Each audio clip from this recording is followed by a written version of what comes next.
Amós, capítulo 5, versículo 21. Assim diz a palavra de Deus. Eu odeio, desprezo seus dias de festas, e não sentirei cheiro em suas assembleias solenes. Em tempos de prosperidade, no qual os homens eles se tornam facilmente tomados pelo pensamento tolo ou insensato que a bonança ou o sucesso externo de suas vidas significa a aprovação de Deus.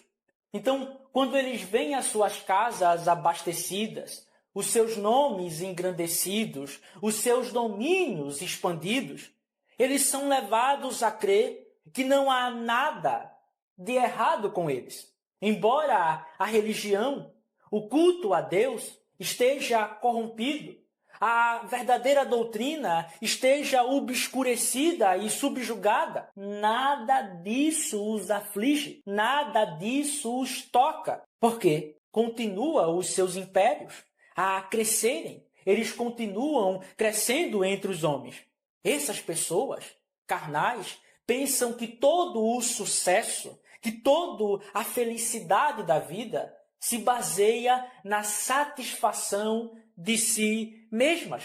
Para eles, a verdadeira alegria é somente o bom andamento das coisas terrenas.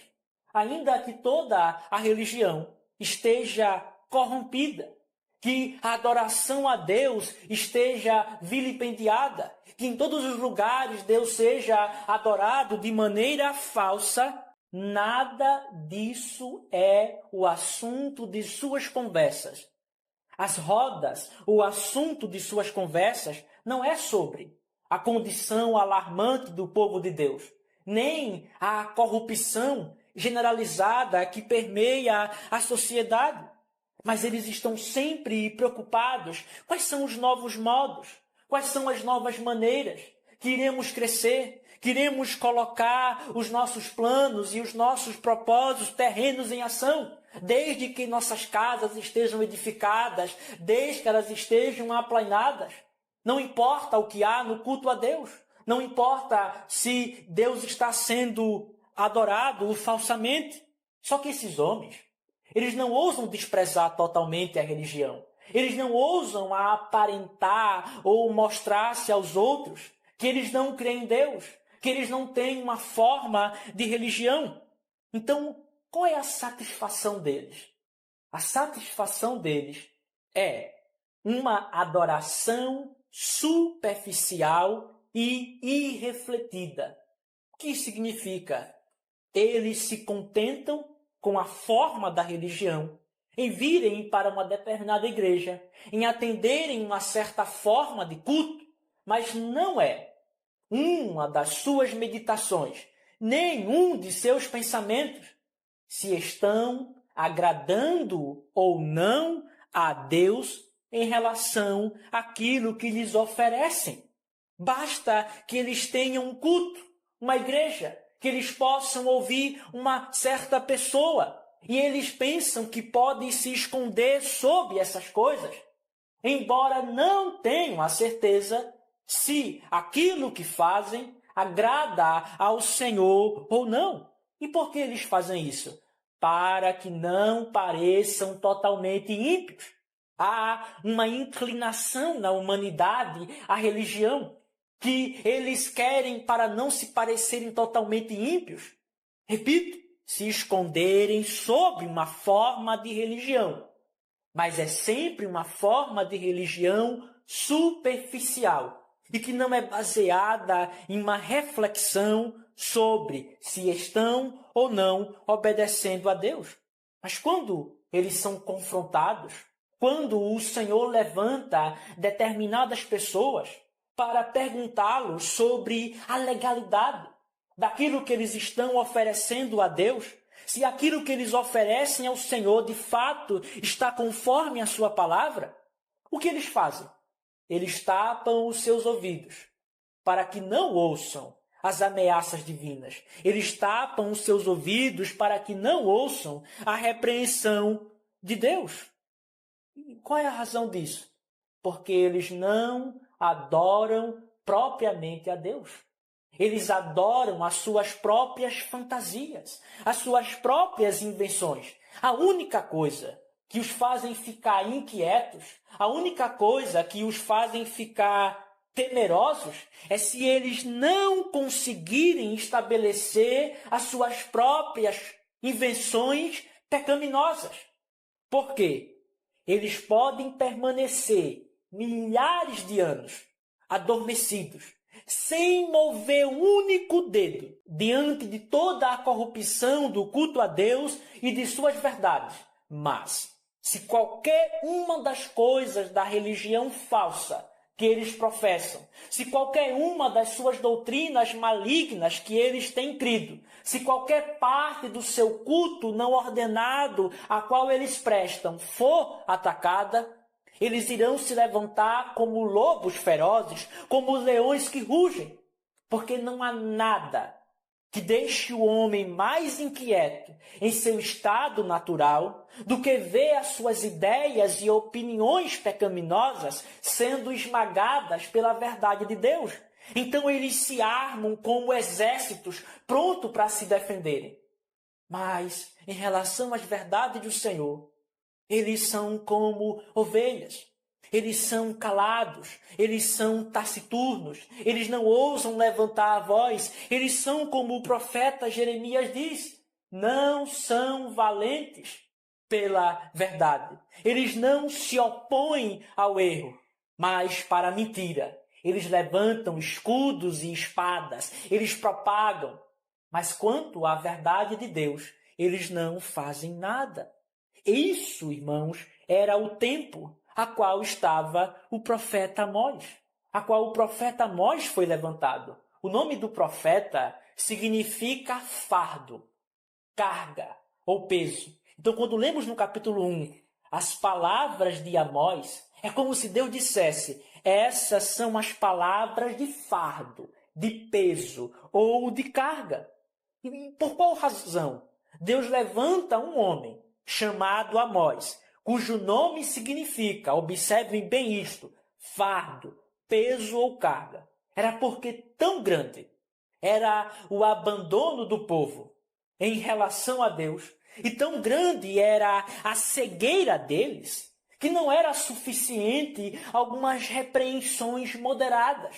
Não era suficiente que alguém lhes falasse de modo suave, que alguém lhe falasse de modo até mais calmo. Era necessário uma denúncia grave, pesada, contra os seus pecados, para que eles sentissem o peso das suas decepções do caminho divino.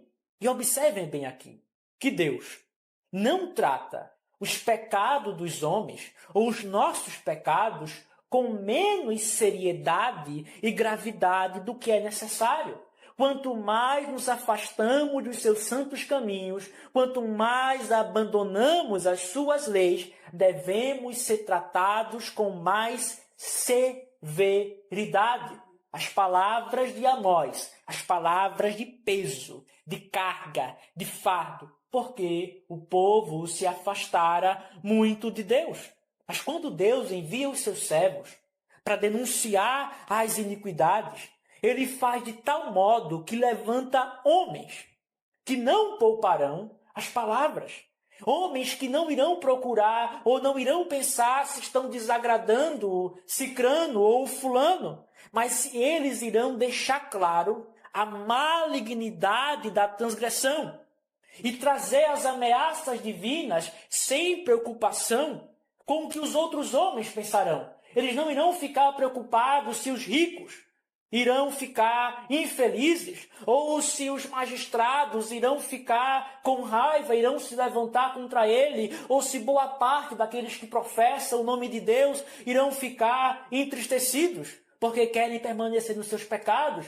Quando Deus levanta homens para denunciar os pecados de um povo, Deus não somente o chama, mas o dota daquela coragem, daquela intrepidez que é necessária para ser sério, severo e grave contra eles. Os tempos do profeta Amós exigiam alguém firme, alguém decidido para anunciar tudo o que Deus revelara.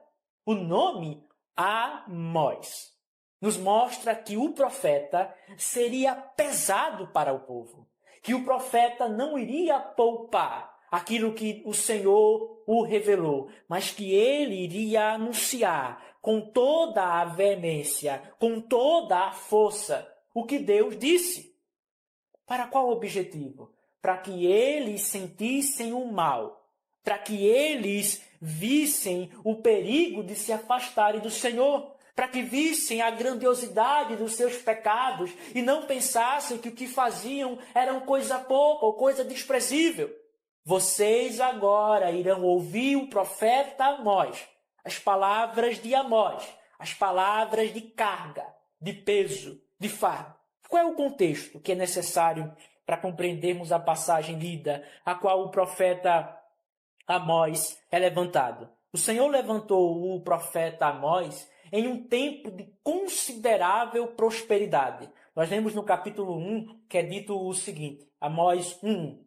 As palavras de Amós, que estava entre os pastores de Tecoa, as quais viu a respeito de Israel, nos dias de Uzias, rei de Judá, e nos dias de Jeroboão, filho de Joás, rei de Israel, 2 anos antes do terremoto. É algo que vemos em todos os profetas, que os profetas, na maioria deles, eles começam seus livros descrevendo quais os reis que reinavam em suas épocas, para que nós pudéssemos saber qual era o contexto a qual o profeta foi levantado, qual era a situação do povo de Deus quando o profeta Amós foi levantado. Ele foi levantado nos dias de Uzias, rei de Judá, e nos dias de Jeroboão, filho de Joás. E nessa época, irmãos, o povo estava dividido em 2 nações. E devemos prestar muito bem atenção nisso. O povo estava dividido em 2 nações, a nação de Judá e a nação de Israel. Isso aconteceu ali depois que Salomão morre. Porque enquanto Salomão, filho de Davi, estava vivo, ele levou, devido aos seus pecados, o povo a uma idolatria grosseira e um abandono da lei de Deus. Então Deus, exercendo o seu justo juízo, tirou parte do povo que era governada pela casa de Davi. Todas as 12 tribos eram governadas pelos filhos de Davi. Mas como Salomão prevaricou, induziu o povo à idolatria, abandonou a lei de Deus, Deus, exercendo o seu justo juízo, tirou 10 tribos de Salomão e da casa de Davi e entregou a um homem chamado Jeroboão, filho de Nabate. Veja, o Jeroboão a qual o profeta Amós é levantado é Jeroboão, filho de Joás. O Jeroboão a qual Deus entregou as 10 tribos lá no passado é outro Jeroboão. Jeroboão, filho de Nabate. Então, 2 tribos ficaram governadas pela casa de Davi, ou pelo descendente de Davi, que eram a tribo de Judá e a tribo de Benjamim. Só essas 2 tribos continuaram sob a casa de Davi. Repito, as outras 10 tribos foram tiradas de Davi ou de sua casa pelo justo juízo de Deus contra os pecados de Salomão. Então, o povo de Deus, que antes estava reunido sob um único governo, agora estava dividido. E assim nós conseguimos entender os profetas que vão sendo levantados posteriormente. Cada um dos profetas, desde Isaías até Malaquias, são levantados ou para se dirigir a uma nação específica de Judá ou de Israel, ou ambas. Por exemplo, Oséias é levantado para denunciar os pecados de Israel, ou seja, as 10 tribos que o Senhor tirou da casa de Davi. Outros profetas são levantados para denunciar os pecados da nação de Judá. Então, o nosso profeta Amós, ele tinha o seu ministério dirigido especificamente à nação de Israel, aquelas 10 tribos a qual o Senhor tirou da casa de Davi.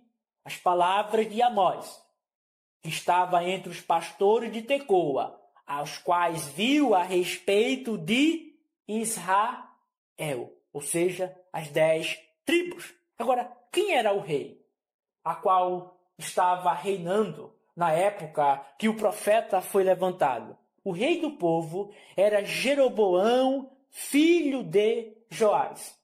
A descrição do seu reino, ou o breve resumo de como ele governou, do que ele conquistou, nós vemos no livro de 2 Reis, a qual há algo interessante.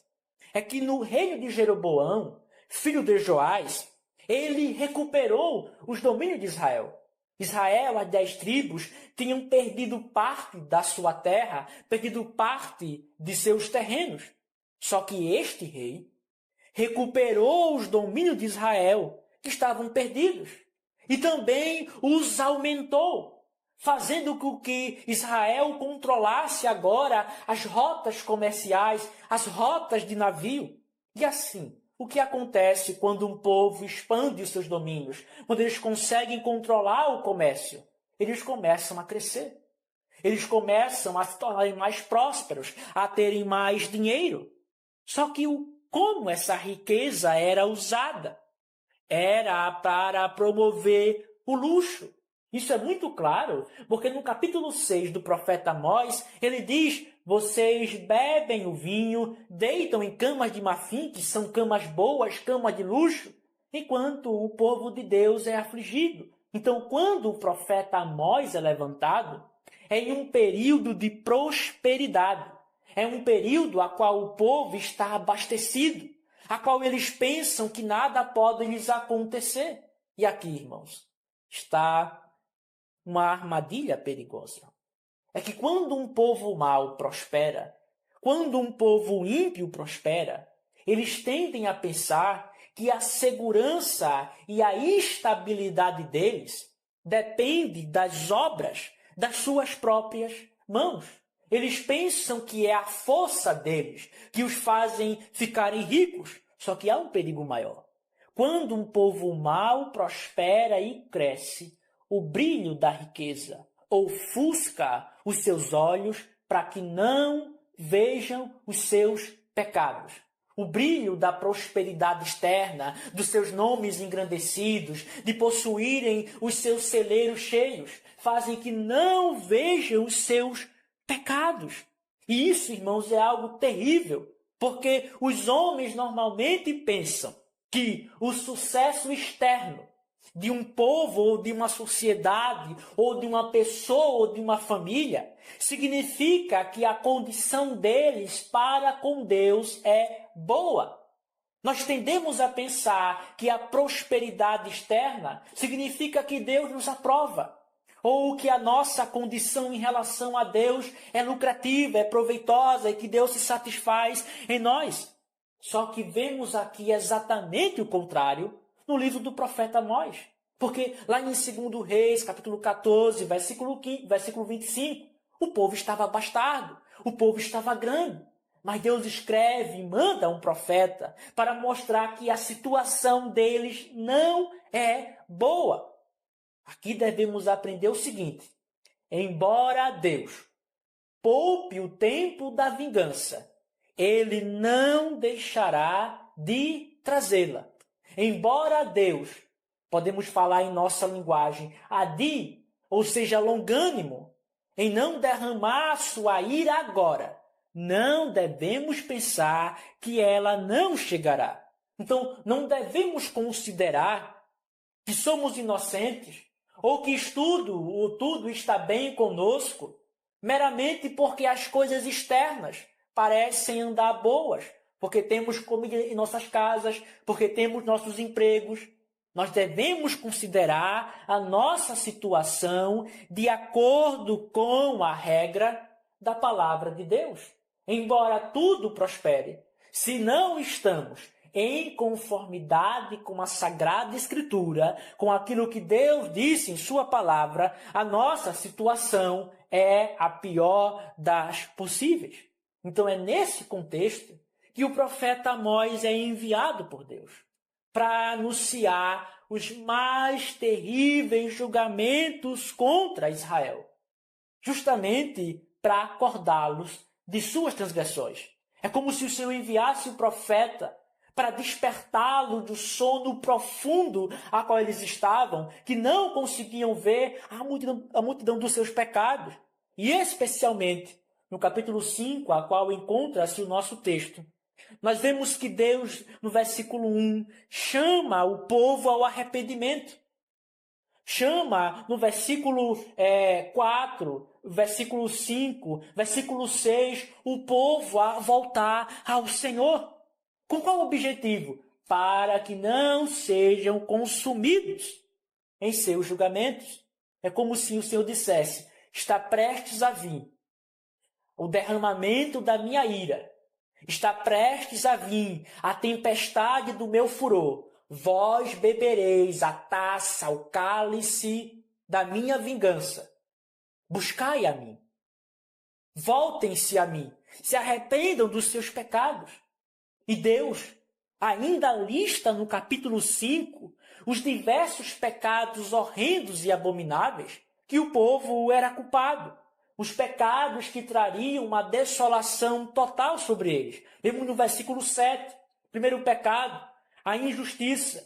Vemos no versículo 10, o segundo pecado, o ódio, a repreensão. Vemos no versículo 11, a crueldade contra o pobre, a opressão dos necessitados. Vemos no versículo 12, o suborno, a fraude nos negócios. Só que dos versículos 21 ao versículo 23, que é a porção onde se encontra o nosso texto, Deus denuncia o pecado do culto falso e hipócrita. E aqui, irmãos, há uma notável e grandiosa misericórdia de Deus. Porque Deus não só chama o povo ao arrependimento e nos chama ao arrependimento, mas Ele também revela quais são as transgressões particulares que temos provocado o Senhor.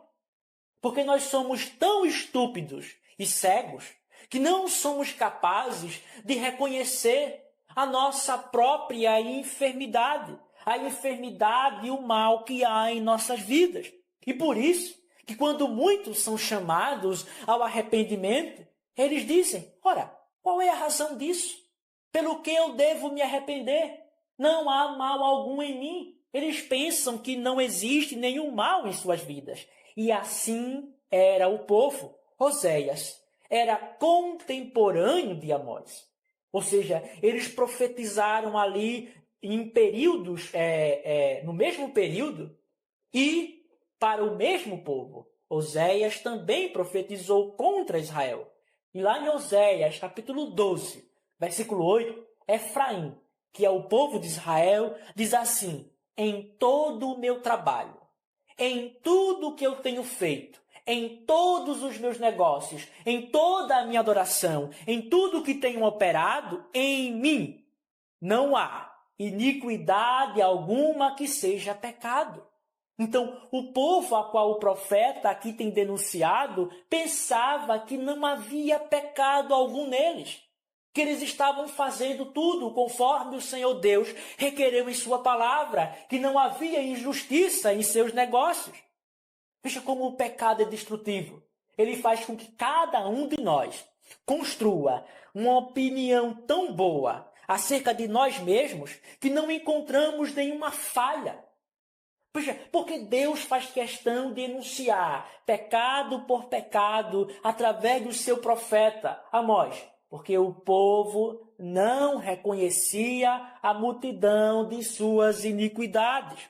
Então, irmãos, quando Deus resolve mostrar os pecados específicos pelos quais nós temos nos afastado dele, quando o Senhor resolve nos mostrar aonde temos prevaricado e transgredido a sua lei, aonde estávamos cegos, é necessário e nós reconheçamos a sua misericórdia, porque Deus não está obrigado a nos revelar nada. Nós deveríamos saber, nós que nos afastamos dos seus caminhos, nós que buscamos as nossas próprias invenções. Só que Deus ainda é gracioso ao dizer: vocês têm falhado aqui, reformem-se. Vocês têm quebrado a minha lei aqui, se corrijam. Então, nós devemos reconhecer a misericórdia de Deus e nos submetermos à sua palavra. Porque se não fizermos isso, o nosso pecado é agravado.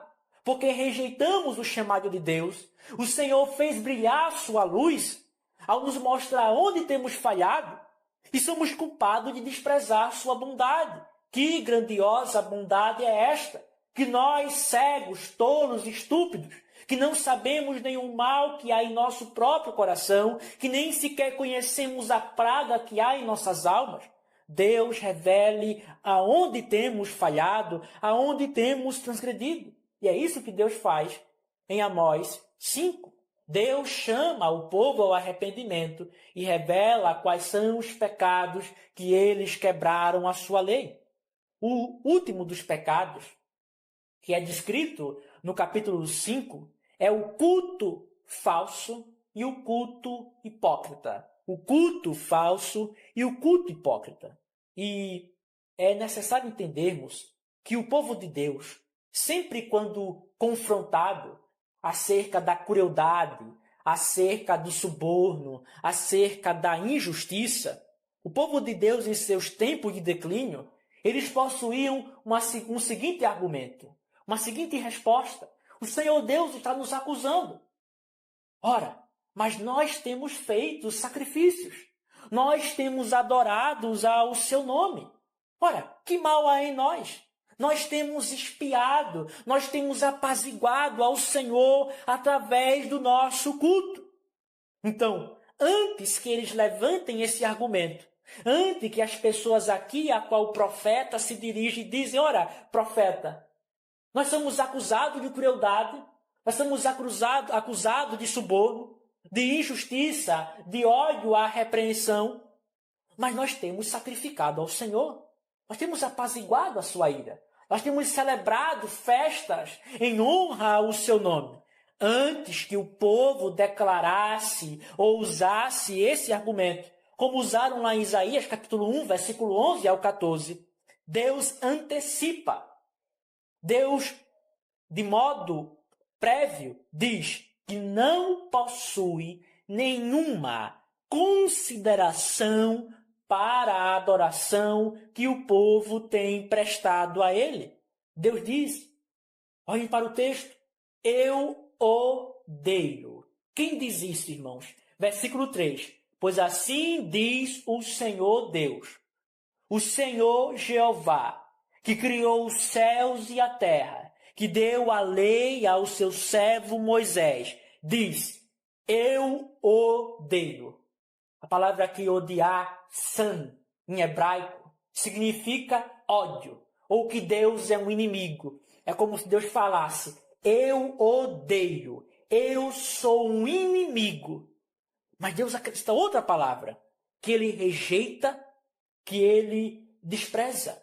A palavra em hebraico, mak, significa desprezo, rejeição, recusa. Essa mesma palavra é aplicada a um homem que repudia uma mulher.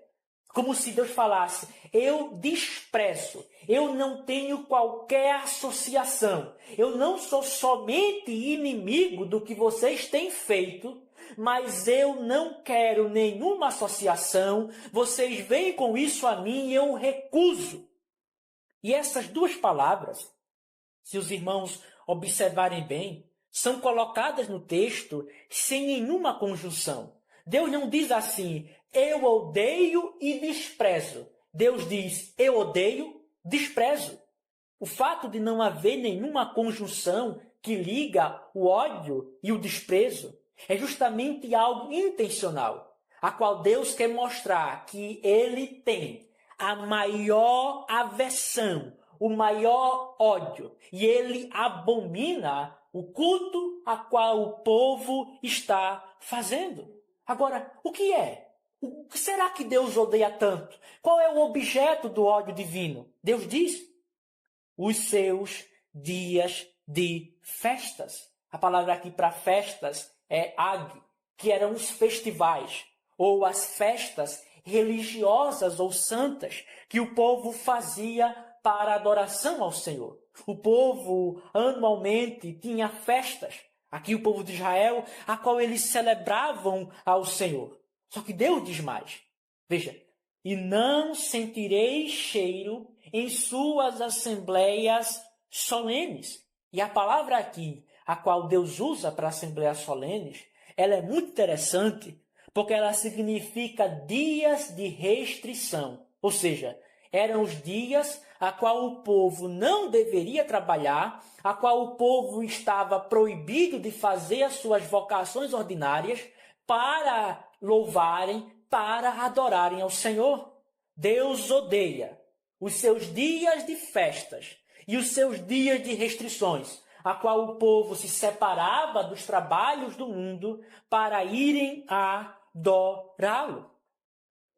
E é nesses dias que o povo oferecia o quê? Os sacrifícios. Só que Deus diz o seguinte: não sentirei o cheiro. O que significa isso? Na Sagrada Escritura, quando Deus cheira os sacrifícios, significa a sua aprovação do que está sendo realizado, que Deus se deleitava. Lá em Êxodo, capítulo 29, versículo 28, diz um cheiro suave. Lá em Gênesis capítulo 8, vemos que quando Noé oferece um sacrifício, diz que é como um aroma doce. Quando Deus diz que o culto do povo, os seus sacrifícios, era um aroma doce ou um cheiro suave, significava a sua aprovação. Isso, irmãos, apontava para o sacrifício de quem? De nosso Senhor e Salvador Jesus Cristo. Lá em Efésios capítulo 5, versículo 2, o apóstolo diz que Cristo ofereceu um sacrifício de cheiro suave. Então, quando Deus diz que não sentirá os sacrifícios realizados pelo povo nos dias que eles se apartavam de seus trabalhos para oferecerem um culto a Ele, Deus está falando que esses sacrifícios não são feitos por meio de Cristo. Porque todos os sacrifícios feitos ou que apontam para o nosso Salvador são para o Pai um cheiro suave. Logo, tudo que o povo oferecia não era um cheiro suave, mas um cheiro podre. Porque não era por meio do Filho. Porque o Filho, nosso mediador, não era prefigurado, não era apontado para Deus. Os sacrifícios que o povo oferecera ali causavam nojo em suas santas narinas. Eram sacrifícios e cultos a qual Deus não aceitava, a qual Deus não possuía nenhum deleite. Então, observe, é afirmado: Deus odeia, Deus despreza e não sente o cheiro. Essa é uma afirmação forte, porque Deus está falando assim: embora vocês pensem que tem me agradado muitíssimo com essas festas religiosas, embora vocês tenham pensado que com esses cultos, com esses dias a qual vocês deixam os seus trabalhos, vocês estão me agradando e satisfazendo a mim, eu considero tudo isso como vil, como maligno, como desprezível. Não tenho consideração alguma. Deus usa, irmãos, 3 expressões para expressar o seu maior ódio. Eu odeio, o Deus Jeová, o Senhor Jeová, sou inimigo dos vossos dias de festas. Eu desprezo, não aceito os vossos dias de festa. Eu não tenho deleite ou aprovação alguma nos sacrifícios que vocês realizam. Agora, por qual razão, irmãos? Porque Deus abominava os dias de festas, a qual o povo ia adorá-lo. Por qual razão Deus odiava tanto os dias que o próprio povo separava para ir cultuá-lo?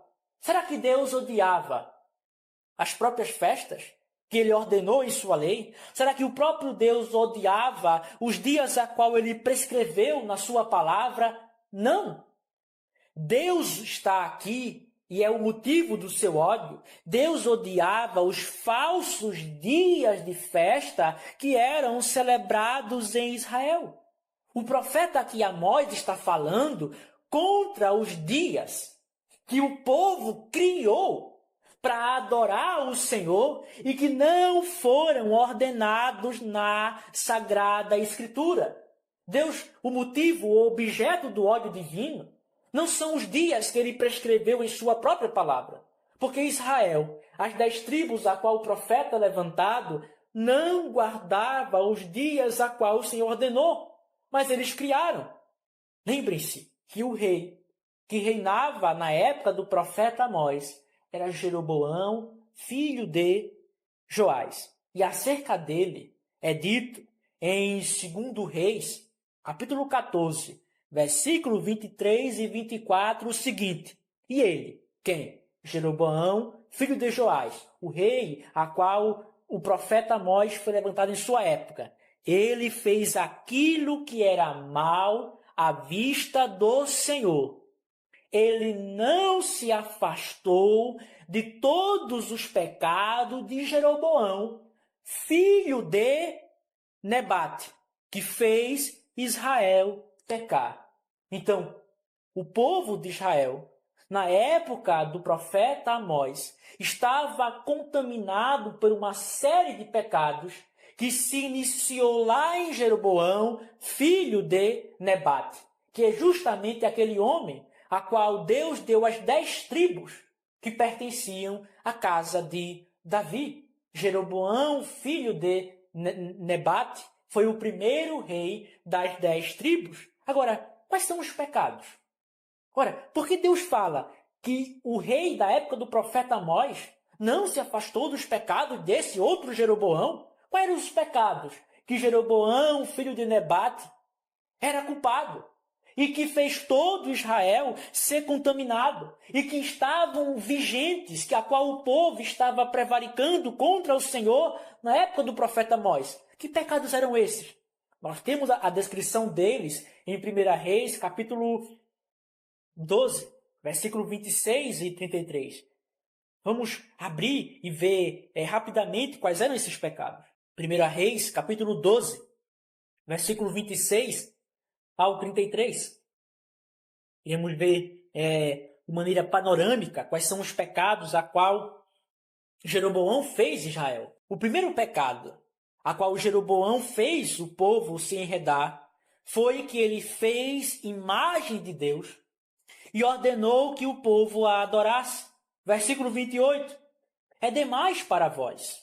Veja, e assim o rei tomou conselhos e fez 2 bezerros de ouro e disse: é demais para vós subires a Jerusalém. Eis aqui os teus deuses, ó Israel, os quais tiraram da terra do Egito. Veja, esse é o Deus Jeová, a qual os libertou do Egito. Adorai essas 2 imagens. A primeira corrupção que Jeroboão fez foi fazer imagem do Senhor. A segunda corrupção, vemos no versículo 29 e 30. É que ele fez altares para adoração, além do que Deus prescreveu. Deus somente poderia ser adorado em qual lugar? Jerusalém. Só que Jeroboão colocou um bezerro em Betel, em outro em Dan, colocando o povo para adorar em lugares a qual Deus não prescreveu. A terceira corrupção de Jeroboão é que ele corrompeu o governo da igreja. Vemos no versículo 31 que ele fez sacerdotes dos menores dentre o povo, os quais não eram dos filhos de Levi. Ou seja, Deus tinha mandado que somente os filhos de Levi deveriam ser os sacerdotes. Mas Jeroboão fez qualquer um dentre o povo que quisesse oficiar o sacerdócio ser um. Agora, qual é o último pecado dele? Vemos no versículo 32 e 33. E Jeroboão ordenou uma festa no 8º mês, no 15º dia do mês. Agora, observem de novo no versículo 23. Assim ele ofereceu sobre o altar que havia feito em Betel no 15º dia do mês. no 15º dia do 8º mês, a saber, no mês que ele havia imaginado no seu próprio coração, e ordenou uma festa, Ag, a mesma palavra que o profeta Amós usa, para os filhos de Israel, e ofereceu sobre o altar e queimou incenso. O quarto pecado, irmão, de Jeroboão, é que ele criou uma festa a qual ele imaginou do seu próprio coração. E essa festa era muito parecida com uma festa que Deus ordenara ao povo, chamada Festa dos Tabernáculos, a qual lá em Levítico, capítulo 23, versículo 34, nós vemos que essa festa era celebrada no 7º mês. Só que Jeroboão, imaginado pelo seu próprio coração, ele disse, não, agora vamos pegar a festa a qual o Senhor ordenou e vamos colocar no mês seguinte.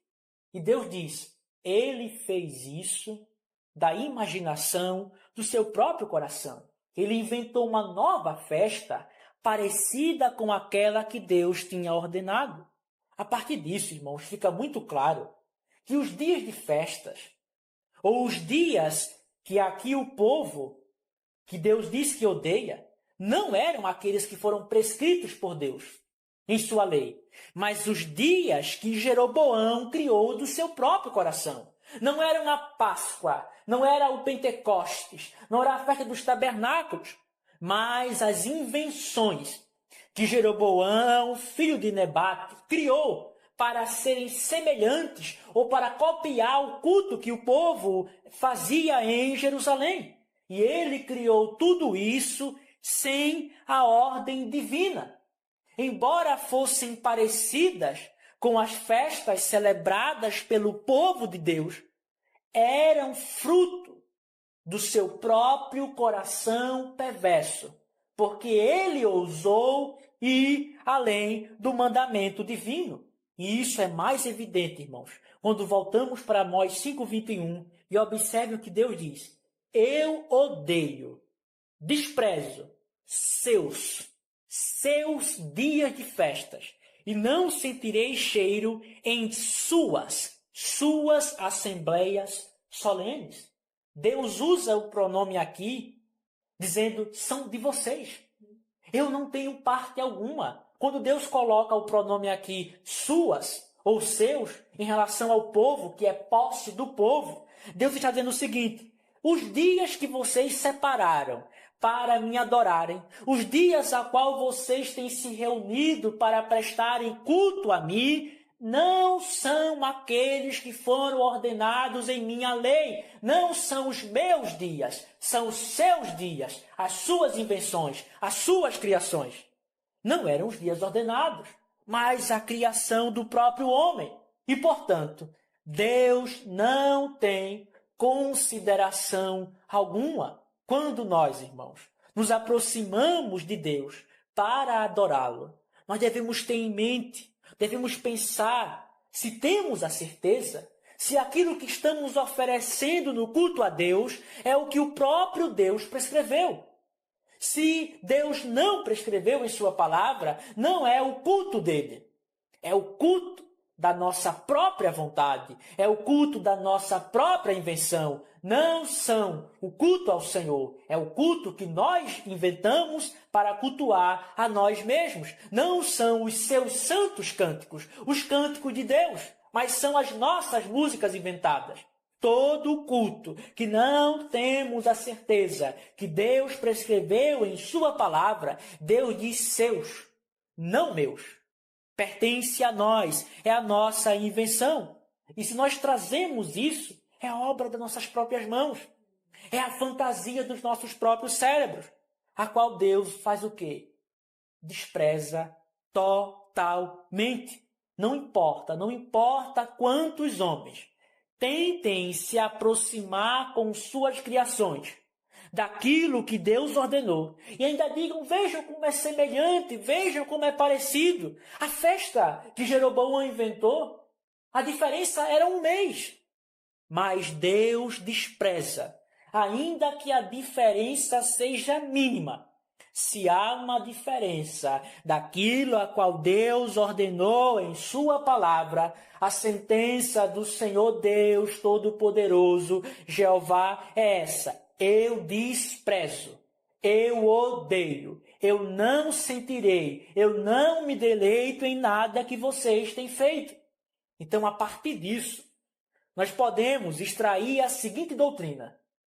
A seguinte doutrina: todos os dias de festas ou santos, como o Natal, que os homens criaram, porque não possuem a autorização e a ordem de Deus, nem sua palavra, são nulos, e uma adoração vazia na qual Deus odeia e rejeita. A partir desse texto, nós podemos extrair essa doutrina de todos os dias santos ou de festa, a qual os homens criaram, como o Natal. Eles não possuem a autorização de Deus e a sua ordem, sua palavra. E, portanto, Deus os odeia, Deus os abomina. E nessa ocasião, a qual estamos prestes a ver o mundo, o Brasil e a maioria das pessoas prestando na próxima ou nessa semana que agora se inicia, essa abominação chamada Natal, iremos ver como Deus diz claramente que ele odeia o Natal e todas as festas que os homens criaram que não possuem a garantia da sua palavra. Assim como Deus odiava as festas que o povo celebrava no tempo de Amós, Deus odeia todos os dias que os homens criaram agora que não possuem a garantia da Sagrada Escritura.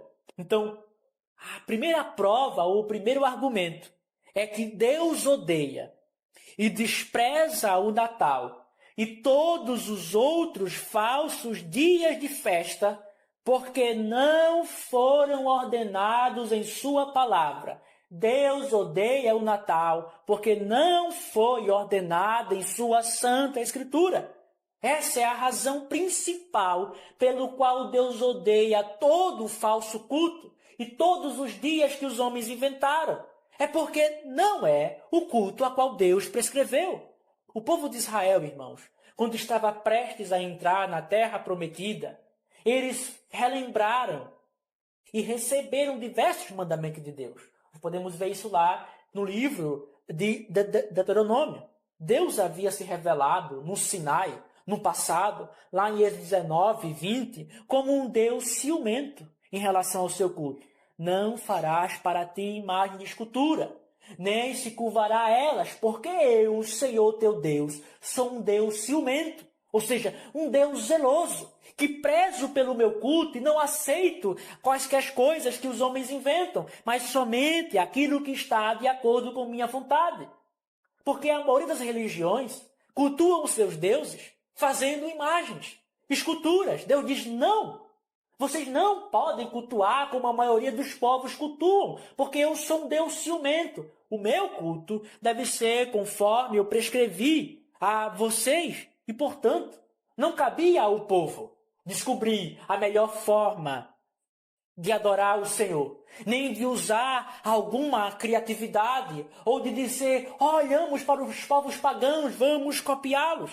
Mas eles deveriam obedecer exatamente àquela forma de adoração que foi dada pelo próprio Deus.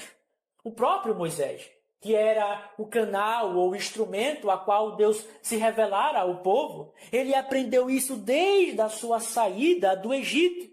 Deus revelou a Moisés de modo detalhado cada parte do tabernáculo, cada corte dos sacrifícios animais, todo o culto cerimonial, não permitindo que Moisés sugerisse ou fizesse diferente do que foi mostrado. Deus diz em Isaías 25:40 para Moisés, e observas, para que faças conforme o seu modelo que te foi mostrado no monte. Moisés, você não tem permissão para inventar, sugerir ou ajustar, mas deve fazer estritamente aquilo que lhe mostrei no monte. Ainda que Moisés tivesse sido instruído em toda a sabedoria dos egípcios, embora ele tivesse muito conhecimento de sua época, ele não possuía a autorização para alterar o culto a Deus. Assim também o povo recebeu o mandamento que toda a adoração deveria ser somente aquilo que Deus ordenou. Deus disse, Deuteronômio 12:32, tudo o que te ordeno, observarás e farás. Nada lhe acrescentarás, nem diminuirás. Tudo o que eu tenho ordenado em relação ao meu culto deve ser feito estritamente como foi prescrito. Vocês não podem adicionar pensando, iremos agradar a Deus dessa forma e Deus será mais glorificado, vamos inventar isso. Não, não acrescentarás. Ou é muito pesado o culto a Deus, temos que fazer isso e aquilo, vamos diminuir? Deus diz, não, não irás diminuir. Se eles quisessem praticar algo no culto de Deus, eles deveriam mostrar a garantia na palavra de Deus, deveriam mostrar a ordem, o mandamento, deveriam mostrar a base, a fundamentação na lei de Deus. E caso não houvesse isso, eles estariam estritamente proibidos de fazer, por mais interessante, por mais plausível, por mais correto que parecesse aos seus olhos. Se Deus não ordenou em sua palavra, eles não poderiam executar. Não basta que eles dissessem. Deus não proibiu.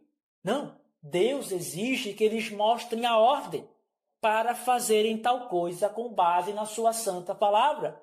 Quando falamos do culto a Deus, não basta dizermos Deus não proibiu. Nós temos que mostrar de modo positivo, ou seja, mostrar a ordem, o mandamento ou a base pelo qual Deus exige aquilo. Lembre-se, irmãos, com atenção. No caso de Saul, Deus havia dito para Saul destruir todos os amalequitas e tudo que pertencia a eles. Só que o povo e o rei, aparentemente, tiveram uma excelente ideia. Deus tinha dito desde Moisés para a memória de Amaleque ser extirpada. Mas o povo teve aparentemente uma excelente ideia. Vamos pegar os melhores animais que iriam ser destruídos e vamos sacrificar o Senhor. Veja, os bois, as ovelhas iriam ser destruídos, vamos sacrificar o Senhor. Qual seria o problema disso? Eles não estariam adorando a Deus, sacrificando a Ele? Não. Deus rejeita tudo aquilo, considerando como algo maligno. Por quê?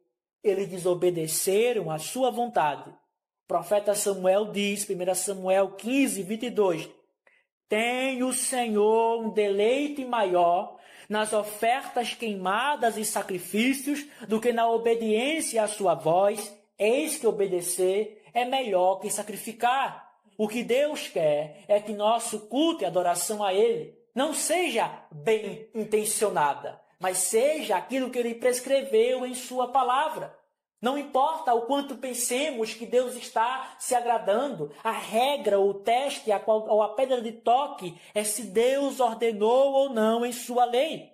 Então observe que, por mais que os homens pensem que com suas ideias e os seus cultos não ordenados estão agradando a Deus, ainda que sejam muito sinceros, que façam todos os dias, que vão para a sua igreja todos os domingos, que prestem com toda a veemência e todo o fervor, se não foi por Deus ordenado, se Deus não prescreveu em sua palavra, Deus não tem consideração alguma. Não é a sinceridade ou ser bem intencionado que faz um culto ser agradável a Deus. É primeiramente a base, a fundamentação e a ordenação da Sagrada Escritura.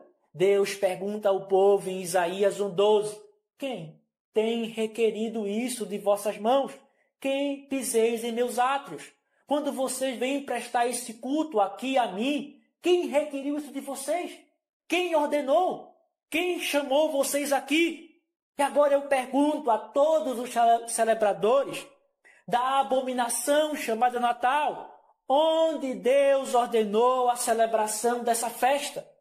Ou em qual lugar o Senhor Jeová requereu que o dia 25 de dezembro fosse a data da celebração do nascimento do seu Filho, Cristo? Onde? Quem requereu a vós que separassem um dia a cada ano para celebrar o nascimento do seu Filho?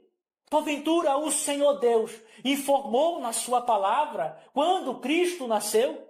E se ele informou que é falso, porque Deus ocultou isso de nós.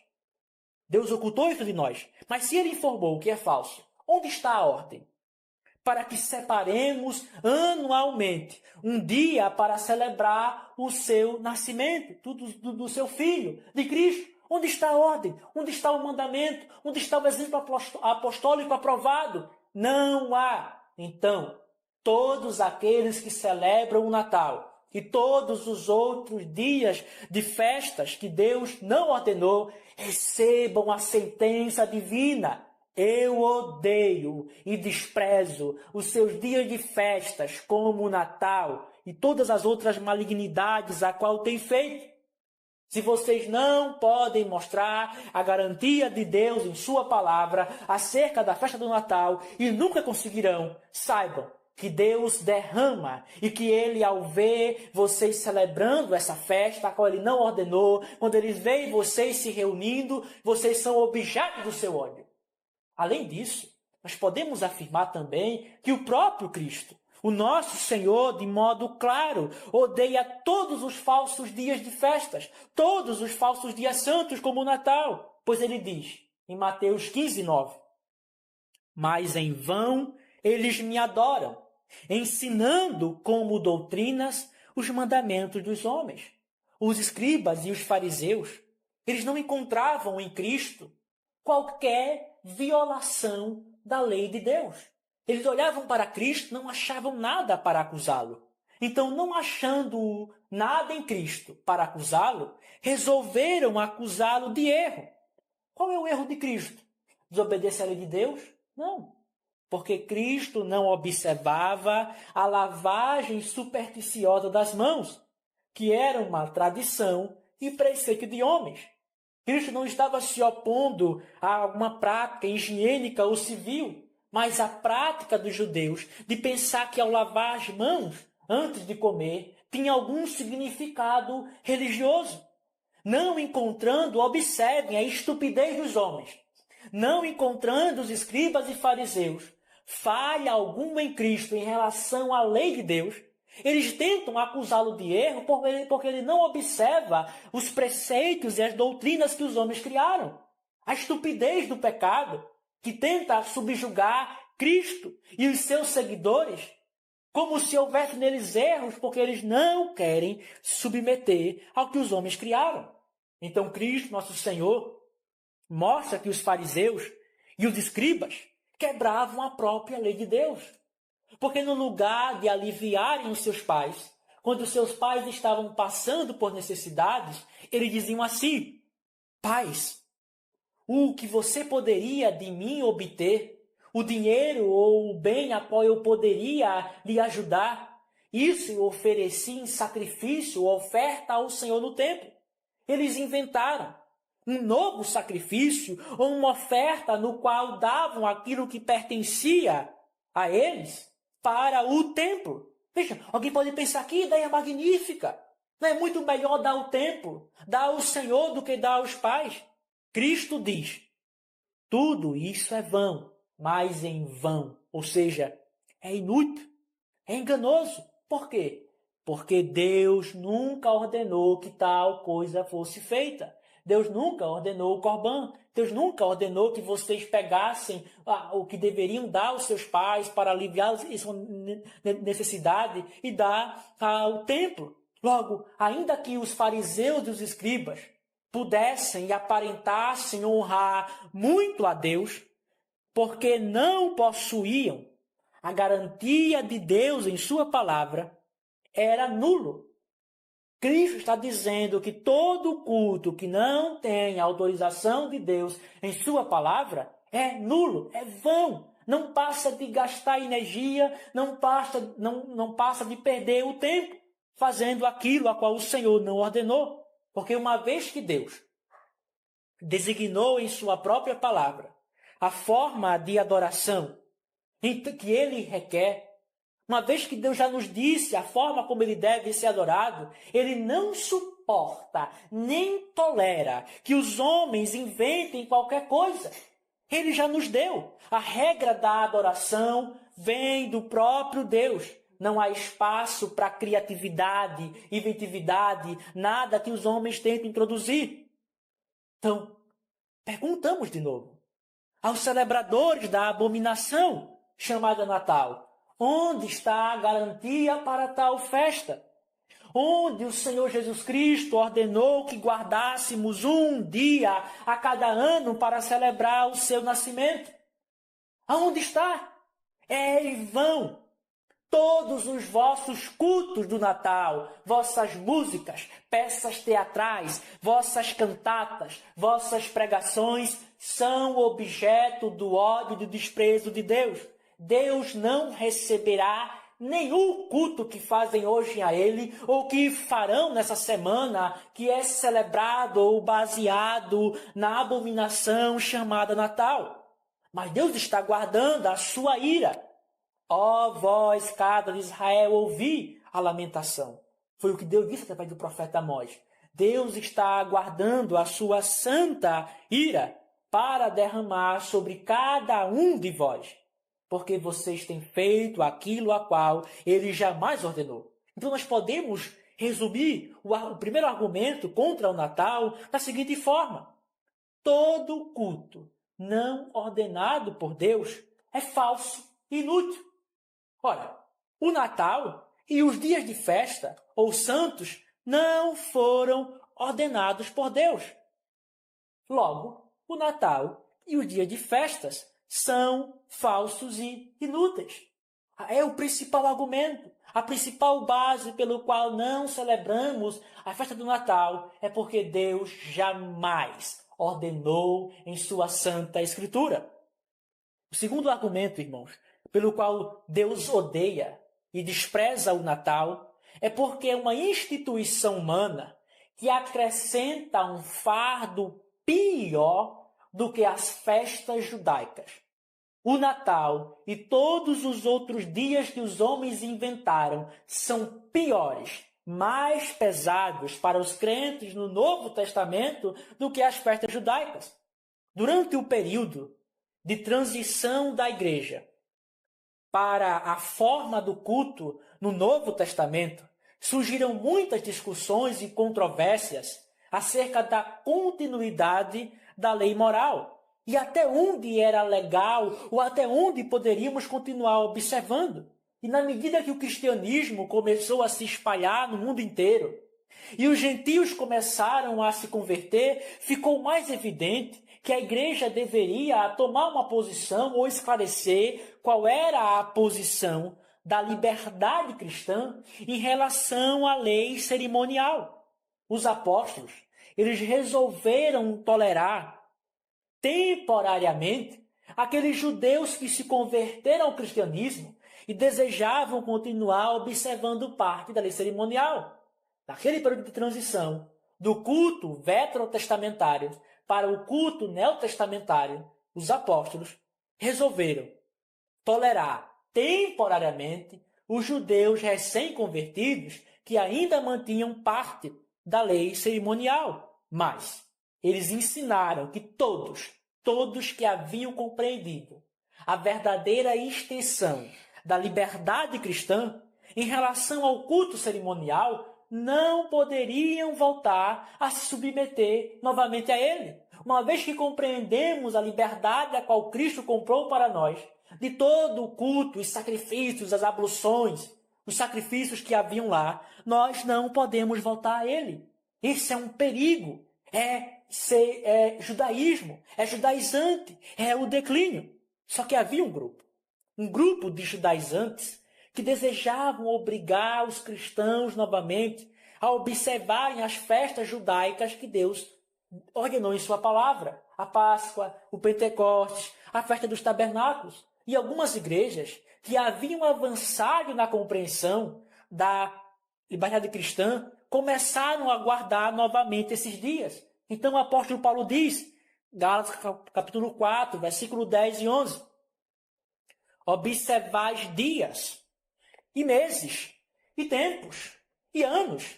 Eu tenho receio por vós, de que eu tenho trabalhado convosco em vão. Ou seja, vocês que tinham avançado na liberdade cristã, que entenderam que os crentes, os cristãos, não estão mais obrigados e não devem mais observar o culto cerimonial, os dias, os tempos, os anos, os meses, as festas judaicas, porque agora voltarão a guardar elas. Vocês estão desfazendo o Evangelho, a obra da graça, porque os dias de festas, como a Páscoa, o Pentecostes, a festa dos tabernáculos, eles serviam para a igreja em sua infância. No Velho Testamento, cada uma daquelas festas apontava para uma realidade espiritual. A Páscoa apontava para a ressurreição do nosso Senhor e Salvador Jesus Cristo, a sua morte. O Pentecostes, a efusão, o derramamento do Espírito, a festa dos tabernáculos para a peregrinação dos cristãos aqui na terra, elas deveriam durar somente até um certo tempo. Hebreus 9:10, até o tempo da reforma, até o tempo que a graça de Deus iria brilhar com mais esplendor em nosso Senhor Jesus Cristo, para o qual todas essas festas apontavam. Por isso que Paulo diz em Colossenses 2, 16 e 17, portanto, nenhum homem vos julgue pelo alimento, pela bebida, ou seja, nenhum homem vos julgue ou pense que vocês estão errados, porque não se submetem às leis dietéticas, às leis de comer ou não comer dos judeus, ou por causa dos dias de festas, ou da lua nova, ou dos shabats, que são sombra das coisas futuras. Mas o corpo é Cristo. Paulo está falando assim, ninguém se incomode, nem pense que vocês estão errados, crentes de Colossos, porque vocês não observam as festas da qual o Senhor ordenou para a igreja no Velho Testamento. Os cristãos não deveriam guardar mais as festas veterotestamentárias, porque não passavam de sombras. E quando o sol da justiça, que é Cristo, se levantou, a sombra desaparece. Agora, prestem atenção no seguinte. Se Deus, nosso Deus, condenou em sua palavra a observância no Novo Testamento daquelas festas que no passado ele instituiu para a igreja, então muito mais o Senhor condena a observação de festas ou dias que foram inventados pelos homens. Se Deus aqui no Novo Testamento diz, não guardem mais os dias que eu próprio ordenei, porque deveriam durar até um certo tempo, por que Deus deveria considerar ou deveria nos sujeitar aos dias que os homens inventaram, como o Natal? Todos os que defendem o Natal são piores do que os judaizantes. Explico o porquê. Os judaizantes, pelo menos queriam que os cristãos guardassem as festas que o próprio Deus ordenou no Antigo Testamento, mas que agora estavam abolidos.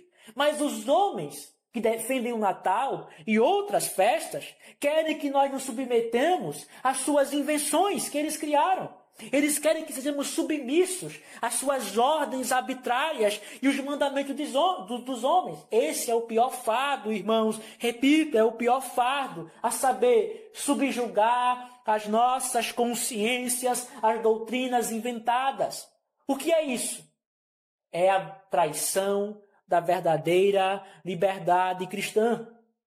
A liberdade que Cristo comprou.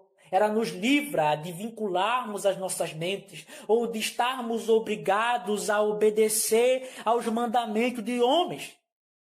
Cristo nos livrou disso, para que possamos somente obedecer à sua vontade. E, portanto, os defensores e observadores do Natal e das demais festas que Deus nunca ordenou, colocam um fardo sobre a igreja que Cristo tirou de nós. Eles colocam um fardo a qual o próprio Cristo em sua morte também anulou ao abolir todas as festas judaicas. É pior. Os judaizantes estavam até comparativamente mais corretos, porque obrigavam o povo a obedecer ao que Deus ordenou, mas estava agora abolido. Os defensores do Natal defendem que celebremos o que eles próprios inventaram, a qual Deus nunca requeriu. O fardo de Cristo é leve. Mateus 11:30. Mas o fardo dos defensores do Natal e de suas festas não ordenadas é uma multidão de pedras. É uma montanha a qual quer subjugar os homens às suas vontades. Eu pergunto mais uma vez aos defensores do Natal, ou qualquer um daqueles que procura manter essa prática abominável, se Deus nos livrou do peso das festas cerimoniais em sua palavra, por que Ele nos sujeitaria ao peso das vossas festas antibíblicas? Se Deus nos livrou de nos submetermos ou observar a Páscoa, o Pentecostes, a festa dos tabernáculos, a expiação, por que Ele vai nos sujeitar ou nos obrigar agora a obedecermos às vossas festas nunca ordenadas? Isso é insanidade. Terceiro argumento, irmãos, pelo qual Deus odeia e despreza o Natal, é porque essa festa é um reavivamento da adoração a Baal. Deus odeia e despreza o Natal, porque essa é uma festa que suscita novamente entre nós a adoração a Baal. Salomão diz que não há coisa nova debaixo do céu. Lá em Eclesiastes capítulo 1, versículo 9. E o mesmo nós podemos aplicar aos erros e ao falso culto que atravessa as gerações.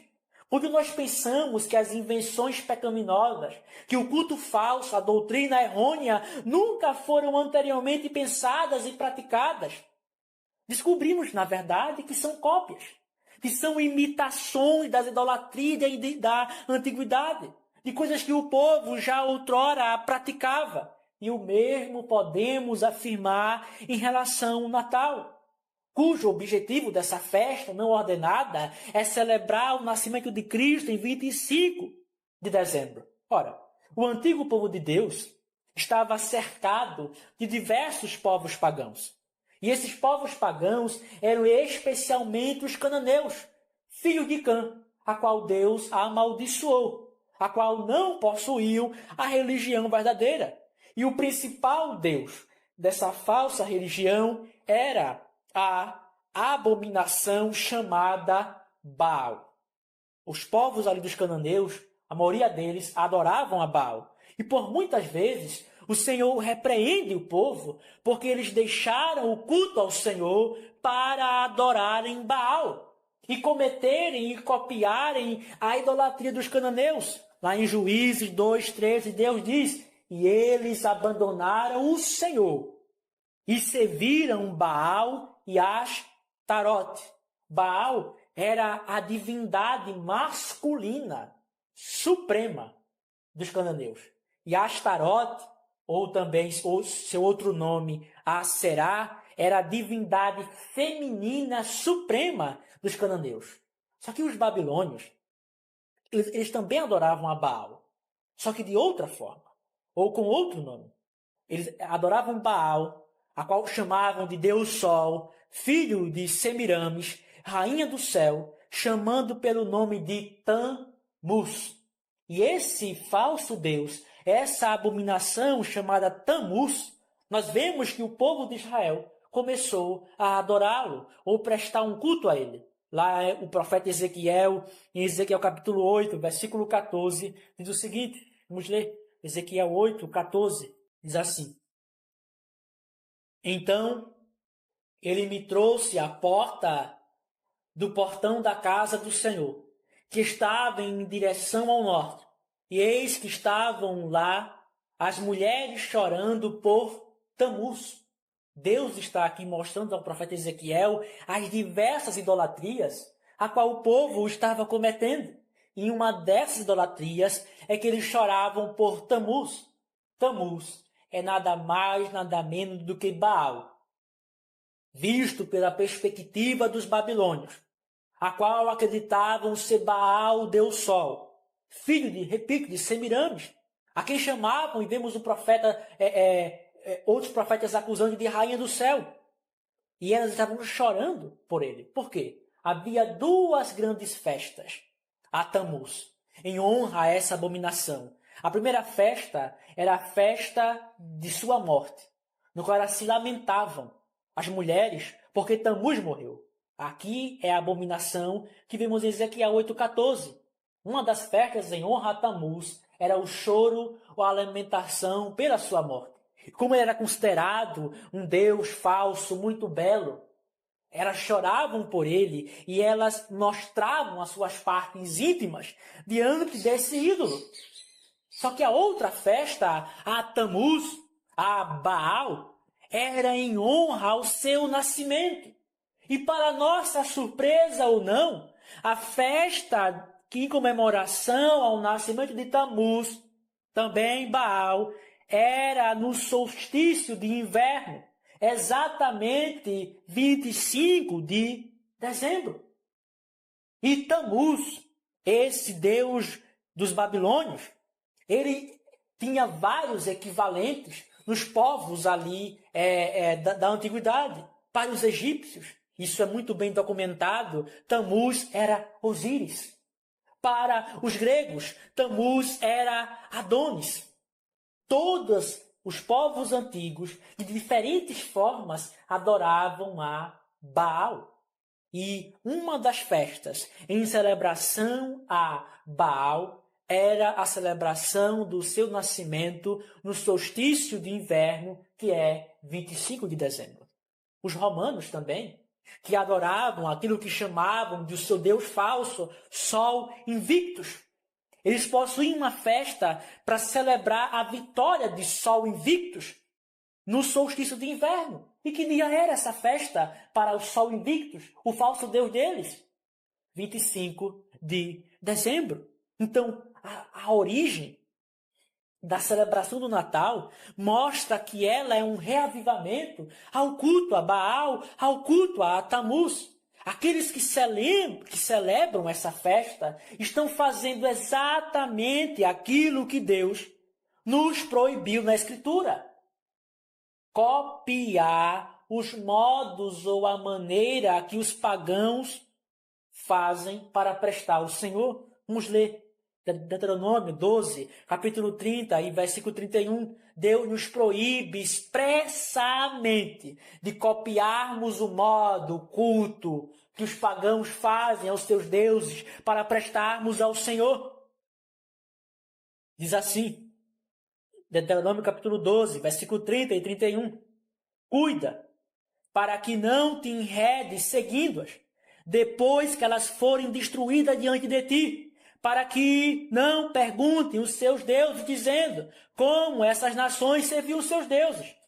Do mesmo modo farei eu, não farás o mesmo ao Senhor teu Deus, porque eles fizeram aos seus deuses todas as abominações que o Senhor odeia, pois até mesmo seus filhos e suas filhas queimaram aos seus deuses. Veja, Deus aqui proíbe, irmãos, estritamente, vocês não podem copiar o culto dos pagãos, vocês não podem observar o como eles fazem, falar assim, veja, que ideia interessante, vamos copiar e fazer ao Senhor Jeová, vocês não podem.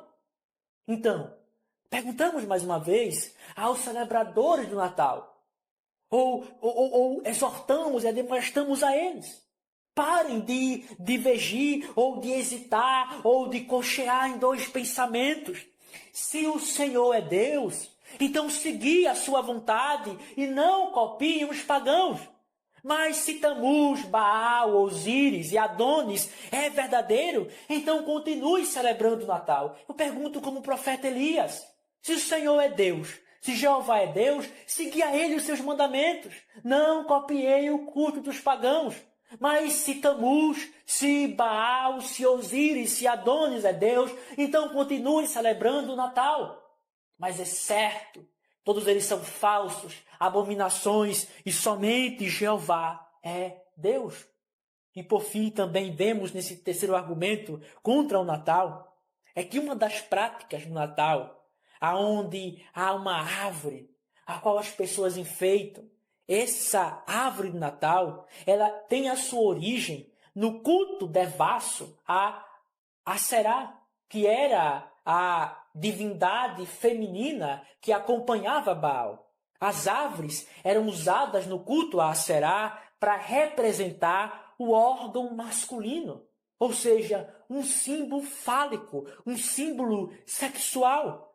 Deus diz, Deuteronômio 7:5, mas assim lidarei com elas, com as nações que vos circundam. Destruirei seus altares, quebrarei suas imagens, destruirei os seus bosques e queimarei a fogo as suas imagens de esculturas.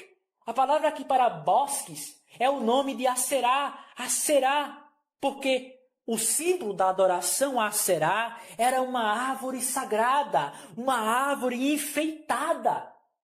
Todo o culto da abominação cananeia a Aserá eram de orgias e práticas libidinosas, onde eles enfeitavam uma árvore para representar o órgão masculino. E Deus afirma que esse costume é vão e que nós não devemos copiá-lo. Jeremias 10, capítulo 2, ao versículo 4, assim diz o Senhor, não aprendais o caminho dos pagãos, porque os costumes do povo são vãos. Pois um corta uma árvore da floresta e eles adornam com prata e com ouro.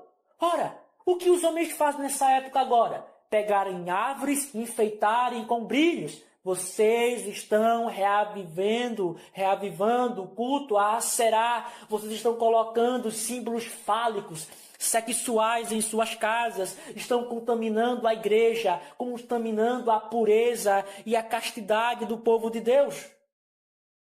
Aqueles que celebram o Natal, aqueles que reavivem a adoração a Baal, devem lembrar-se do que o Senhor fez com os povos cananeus. Então, nós podemos resumir o nosso terceiro argumento da seguinte forma. Deus proíbe copiarmos o culto dos pagãos para prestarmos a ele. Isso é claro. Segundo, a origem do Natal encontra-se no culto dos pagãos. Logo, portanto, Deus proíbe o Natal. Os próprios defensores da abominação chamada Natal dizem que isso foi copiado dos pagãos, que a igreja na época tomou de sol invictus e de outras abominações. Ora, se isso é verdade, como eles admitem, então não poderiam fazer, porque Deus diz, não copiei o modo como os pagãos fazem para prestar ao Senhor. A própria concessão, ou o que eles cedem, é a própria armadilha que eles caem. Porque se o Natal é uma cópia ou é uma transformação do culto pagão dentro da igreja, então está estritamente proibido. O último argumento, irmãos, é que Deus odeia e despreza o Natal porque é uma festa da religião do anticristo romano. Deus odeia e despreza o Natal porque é uma festa da religião do anticristo romano. A religião do anticristo romano, que é a da igreja romana, os papistas, é a religião da usurpação dos direitos ou das prerrogativas que pertencem ao Senhor Jesus. Anticristo. Esse prefixo na língua grega não significa somente uma oposição, como na língua portuguesa, ele é anti isso, ele é contra, ele é oposto àquilo. Mas antes também significa no lugar de. Ou seja, quando a Bíblia diz o anticristo, é alguém que se opõe a Cristo por meio da tentativa de se colocar no lugar dele e roubar aquilo que é exclusivo de nosso Senhor e Salvador. Vejam a descrição que Paulo dá em 2 Tessalonicenses, capítulo 2, versículo 4. O Senhor diz sobre o anticristo, o qual se opõe e se levanta contra tudo que se chama Deus, ou se adora, e de modo que se assentará como Deus, no templo de Deus, querendo parecer Deus. O anticristo quer se assentar na igreja para tomar o que pertence ao Senhor e ser visto como o próprio Cristo. Uma das prerrogativas ou um dos direitos exclusivos de Cristo é a autoridade para ordenar os dias que a sua igreja deve prestar o culto a ele, que a sua igreja deve guardar. Cristo diz em Marcos 2:28, portanto, o Filho do Homem é Senhor também do Shabat. Ele quem tem o comando e a autoridade sobre o Shabat, sobre o dia qual Deus prescreveu para prestarmos o culto a Ele. Ele pode alterar, Ele pode dizer como deve ser feito e o que não pode ser feito. Então, a autoridade de dizer que devemos cultuar o Senhor de um dia, ou que devemos celebrar algo, ou quais são os tempos determinados para o culto a Ele, é prerrogativa exclusiva de Jesus Cristo. É parte da sua autoridade soberana e de seu ofício real prescrever os tempos, os dias e a forma de adoração que o seu povo deve adorá-lo. Mas quando Cristo não ordena, ou não temos a sua autorização, não podemos fazer. Mas o Papa de Roma, ele assume os direitos de Cristo. Ele assume aquilo que pertence ao Senhor para ordenar dias e festas para que a igreja observe, como o Natal. Qual é a base para celebrar o Natal? Qual é a autoridade maior que vocês podem alegar? O Papa. Alguém que rouba aquilo que pertence ao Senhor. Alguém que se quer e se acredita ser o vice-rei de Deus na terra. Todos que celebram o Natal, todos os que participam dessa festa estão apoiando, estão promovendo o império do anticristo papal. Estão roubando, estão promovendo o roubo que o Papa faz daquilo que pertence a Cristo. Será que nós, que somos tomados para a salvação, que carregamos o nome de cristãos, ousaremos a participar de uma conspiração, de uma conclave, junto ao anticristo romano, para tirar a autoridade do nosso Senhor? Mas vós que celebram o Natal, ou que apoiam eles, ou que pensam que podem celebrar essa festa, são culpados disso. Vocês se juntam em um montim, em um grupo, em uma conspiração para roubar aquilo que pertence a Jesus Cristo. Vocês se submetem ao Papa, porque Cristo não ordenou que separássemos um dia anualmente ou qualquer um dia para celebrar o seu nascimento. E nada mais tendes aqueles que celebram o Natal, além da mera decisão da Igreja Romana. Cúmplices. São cúmplices do anticristo. Estão contaminados com a Igreja Romana, que é a mãe das meretrizes. Lembre-se bem disso, irmãos. A Igreja Papista é a mãe das meretrizes. E, por consequência, existem meretrizes menores. Existe a mãe, da onde vem toda a prostituição. E existem suas filhas, que copiam as suas práticas e espalham pelo mundo todo. Apocalipse 17:5, Babilônia, a grande mãe, a mãe das prostitutas e abominações da terra. Assim, são todas as igrejas protestantes que se recusam a avançar na reforma e continuam celebrando o Natal e os demais dias santos.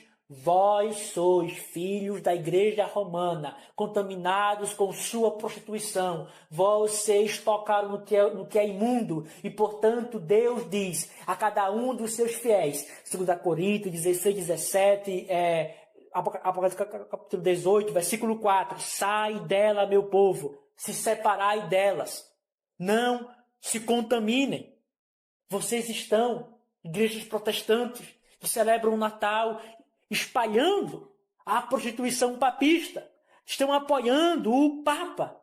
E não devemos nos surpreender que eles tenham seus próprios papas particulares, que cada uma dessas igrejas falsas, sectárias, tenham os seus pastores presidentes, os seus moderadores ou presidentes de supremos concílios, que são como papas, que desmandam e mandam e que eles obedecem. Aqueles que mantêm princípios papais irão manter os seus papas particulares. Então, Deus odeia e despreza o Natal, porque é uma festa da religião do anticristo, é uma festa a qual é baseada na usurpação das prerrogativas de nosso Senhor. E para terminarmos, irmãos, vamos pensar, porque há alguns que se levantam com objeções. Há alguns que dizem, por que não podemos celebrar essa festa? Temos objeções. A primeira delas que eles dizem é o seguinte, qual é o problema? Qual é o problema de reservarmos um dia para Cristo? Ou para a celebração do seu nascimento? Qual é o problema? Eles perguntam, certamente. Vamos responder, é muito adequado e próprio que tenhamos um dia reservado para o nosso Senhor. Mas, para isso, nós devemos ter a sua ordem, o seu preceito, que designa e santifica esse dia para o fim de ser guardado. É muito bom termos um dia para celebrarmos a obra que Cristo fez, ou para lembrarmos do seu santo nome. Mas nós temos que ter a ordem dele, a qual ele nos ordena aquele dia e que ele separa aquele dia para tal fim. Não basta, como algumas pessoas pensam, que exista uma obra surpreendente ou que uma coisa maravilhosa tenha acontecido em uma época da vida de Cristo e esse dia deve ser separado e celebrado. Nós precisamos da ordenação de Deus dizendo que devemos separar aquele dia para o culto a Ele. O único dia que temos a designação, o preceito e a ordem de Deus é o dia do Senhor. Apocalipse 1:10. Apocalipse 1:10. O dia do Senhor. O dia a qual Deus separou de todos os outros para que reservemos somente a Ele. Esse dia foi separado de todos os outros dias para o dever de piedade, para lembrarmos da obra de Cristo em nosso favor, deixando de lado todos os trabalhos ordinários. Esse é o Shabat, é o descanso do Novo Testamento. Mas nós não podemos simplesmente estabelecer os dias da nossa própria mente, mas se sujeitar ao que o Senhor disse, ao que o Senhor revelou em sua Santa Escritura. Observe que os celebradores do Natal são árduos, são fervorosos em defender o Natal e as festas abomináveis, mas quando são requisitados para defenderem o único dia santo, o único dia que Deus ordenou, eles são fracos. Eles não conseguem argumentar, eles são opositores ou até opositores. Todos aqueles que inventam coisas que Deus não ordenou sempre serão mais veementes para defender suas próprias criações do que aquilo a qual o Senhor Deus prescreveu em sua palavra. Então, mais uma vez, se vocês pensam que devemos guardar um dia para cada grande acontecimento na vida de Cristo, porque ele nasceu, porque ele foi circuncidado, então eu pergunto a vocês, por que não separamos um dia para celebrar o dia que Cristo, a palavra, aprendeu a falar? Por que não celebramos um dia para celebrar o dia que Cristo, nosso Senhor, quando era criança, aprendeu a falar? Por que não separamos um dia para celebrar o dia que Cristo, que é o caminho, aprendeu a andar? É um grande acontecimento. Cristo, que é o caminho, aprendeu a andar. Cristo, que é a palavra, aprendeu a falar. Por que não celebramos um dia ou separamos todos os 365 dias do ano para celebrar ou ter alguma festa em memória à vida de Cristo? Ora, deveríamos fazer o mesmo, mas não podemos fazer, porque não é uma obra meramente que faz um dia ser santo. É a ordem e o preceito de Cristo que separa e designa para aquele fim. A segunda objeção é a seguinte, dos objetores, dos inimigos da piedade. Eles falam assim, Paulo coloca esse assunto como um daqueles indiferentes, nos quais os cristãos podem diferir. Então eles citam Romanos capítulo 14, versículos 5 e 6. Vamos ler. Diz assim, um homem considera um dia superior ao outro, e o outro considera todos os iguais. Seja cada homem completamente convicto em sua mente. Aquele que considera o dia, considere para o Senhor. E aquele que não considera o dia, para o Senhor não considera. E quem come, para o Senhor come porque dá graças a Deus. E quem não come, para o Senhor não come e dá graças a Deus. Então eles dizem aqui, veja, Paulo disse que guardar dias. Ou se guardamos o dia para o Senhor ou não, isso é indiferente. Cada um pode guardar o dia que quiser ou inventar as festas que bem criou. Ora, o apóstolo Paulo aqui não está discutindo a tolerância de dias não ordenados, mas que existiam alguns judeus recém-convertidos ao cristianismo que ainda acreditavam nas leis de dieta, de comer ou não comer algumas coisas, e na observância dos dias judaicos. Então Paulo ordena que os cristãos em Roma tolerem esses cristãos fracos até que eles chegassem ao melhor entendimento da liberdade cristã. Porque, como já vimos, esse era o período de transição da igreja para o culto neotestamentário.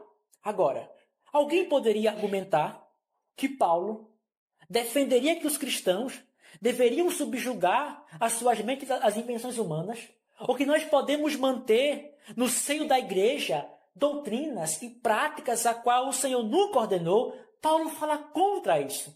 Em Colossenses 2:23, Paulo diz religião da vontade, eletrosqueia, ou seja, a religião inventada por si mesmo, o que os homens fazem por si mesmo e não possuem nenhuma autorização de Deus. Paulo diz, isso nada serve, senão para a satisfação da própria carne, isto é, porque as pessoas são tão veementes contra o Natal. Porque eles querem satisfazer suas próprias vontades, dizerem, veja como nós somos sábios, inteligentes, o que pensamos é feito, todos obedecem.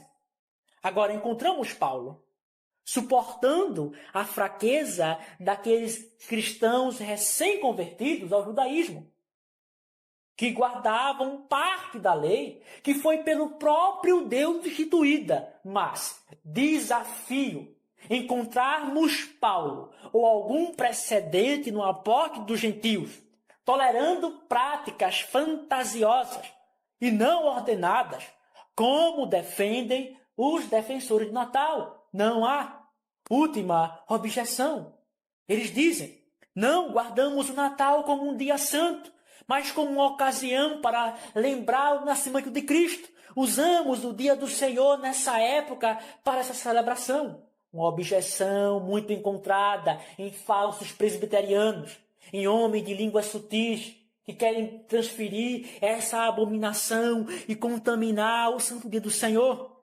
Mas respondemos, ainda é necessário que mostre na Sagrada Escritura que Cristo ordenou que separássemos um dia anualmente para lembrar o seu nascimento. Em qual lugar Deus designou que deve haver a cada ano um Shabat, um dia especial do Senhor em dezembro para celebrar a encarnação do seu o nascimento do seu eterno Filho? Onde há? Não há. Aonde Deus ordenou que deve haver um domingo no dezembro para celebrarmos? E que esse domingo deve ser 25 de dezembro. Aqueles que fazem essa objeção começam, e percebam a sutileza, eles começam a atribuir uma importância particular a essa festa, nessa data, em que boa parte do mundo está celebrando. Eles dizem, não guardamos como um dia santo, mas já começam a dar uma importância que faz eles mudarem o Shabat, ou aquele dia do Senhor, para se lembrarem disso. O que Paulo diz? Abstende-vos de toda a aparência do mal. Paulo não somente ordena ficarmos longe do pecado, mas de tudo aquilo que se parece com o pecado, não somente da sua forma grosseira, mas também dos seus inícios sutis. Se atribuirmos a tal época do ano agora como especial, e principalmente quando o mundo todo está se afundando nessa superstição, então em pouco tempo, ou em questão de dias, gradualmente, iremos celebrar o falso dia santo do Natal. Os homens começaram a celebrar esse dia, dando uma importância pequena, gradualmente a ele. Paulo diz, abstende-vos de toda a aparência do mal, Devemos nos abster de toda associação e de qualquer coisa que nos associe ou nos assemelhe com dias que o Senhor não ordenou. Devemos ficar longe. Deus disse: eu odeio, desprezo. Essas são as palavras de Deus através do profeta. Elas são, irmãos, uma sentença divina contra todos os dias de festas ou santos que não foram ordenados na Escritura Sagrada, como o Natal e outros, quaisquer que sejam os esforços, ou as performances, ou os trabalhos que os homens farão nessa época, pensando que estão honrando ao Senhor Jesus Cristo, é tudo em vão. Deus não aceita qualquer adoração onde não há a instituição em sua palavra. Cristo não aceitará o Natal, nem qualquer uma dessas festas que ele não designou. A observância dessas festas é baseada, irmãos, em idolatria. É baseada em conspiração contra a sua autoridade. É baseada em paganismo. Porque haveríamos de pensar que Deus aceitará o culto que ele próprio não prescreveu. O Natal e todos os demais dias de festa são invenções e criações pecaminosas no qual Deus odeia e despreza. Ele diz: eu odeio e desprezo seus dias de festas e não sentirei cheiro em suas assembleias solenes. Que roguemos a ele para que ele derrame a sua graça por meio do seu Filho amado, Jesus Cristo, para nos preservar de toda a contaminação com o culto falso e não prescrito em sua santa lei. Que roguemos graça para que odiemos aquilo que Deus odeia, para que sejamos um com os seus propósitos, um com sua lei.